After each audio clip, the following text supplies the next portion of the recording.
Hello Aquarius, Sun, Rising and Venus signs. Kamusta kayo? Sana po ay nasa mabuti kayong kalagayan.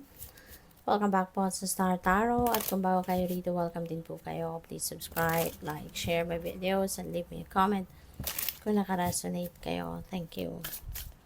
So, Aquarius, first message ninyo, Empress. Napakaganda nito.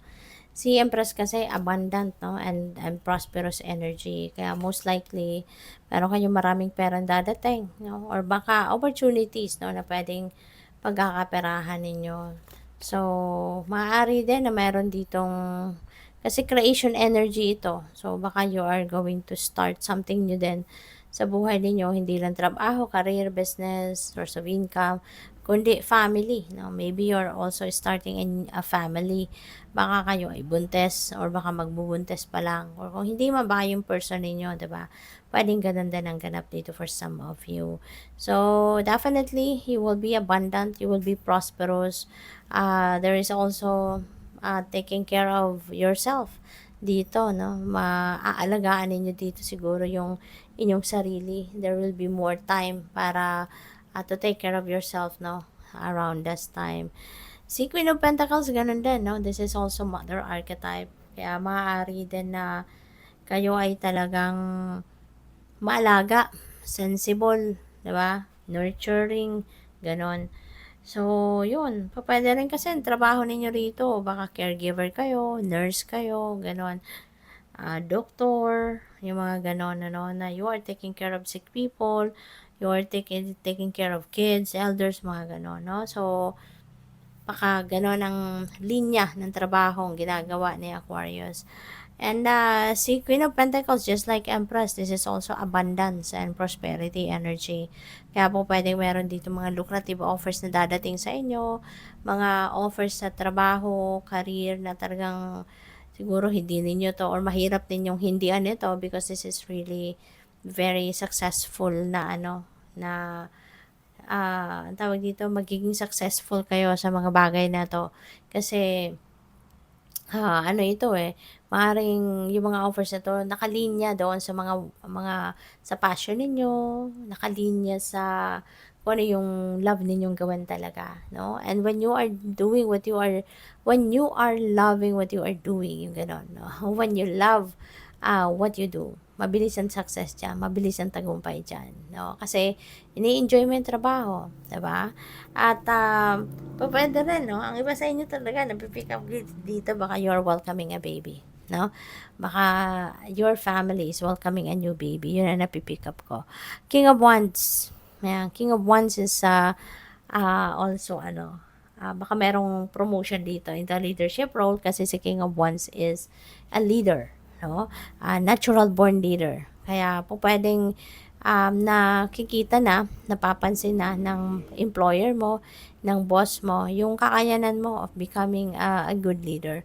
Kaya maaaring ikaw ay ipopromote na sa trabaho, no? Pwedeng ganon. Or for some of you, baka magpuput up kayo ng sarili ninyong negosyo. Kasi maaaring marami ng perang dadating sa inyo.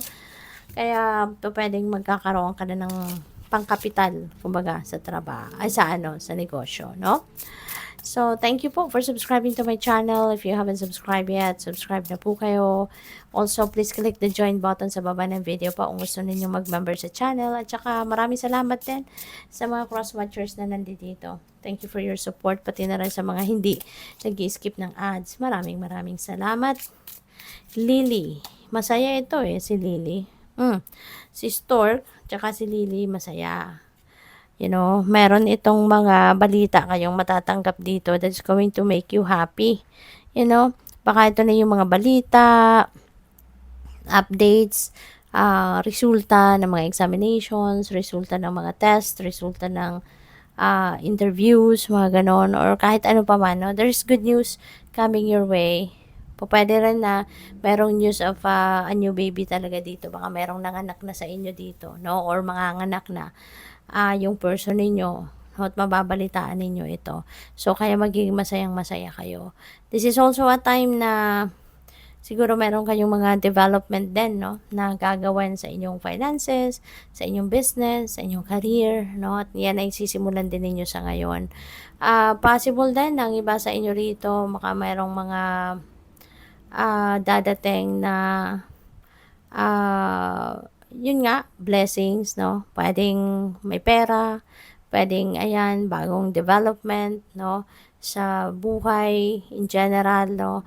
Kaya magiging masayang-masaya kayo, no? Parang ano kayo ngayon eh, parang, tawag dito, parang hindi kayo yung ngiti ninyo, alam mo yun? Yung parang yung ngiti ninyo will stay, kumbaga, all day, di ba? At hindi kayo mapapagod kasi sa dami ng magagandang balitang paparating. Although, si Clouds, ano to, may conflict, no?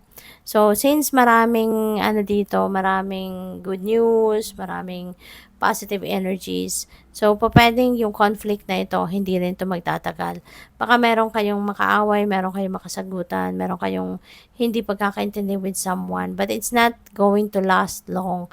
Maaaring within the day din magkabati kayo, no? Within the day din para mag-effort din kayo na ayusin na, makipag-usap na, magpapaka-humble na kayo para ma-fix na ito at hindi matapos ang araw na hindi kayo magkakabati, no?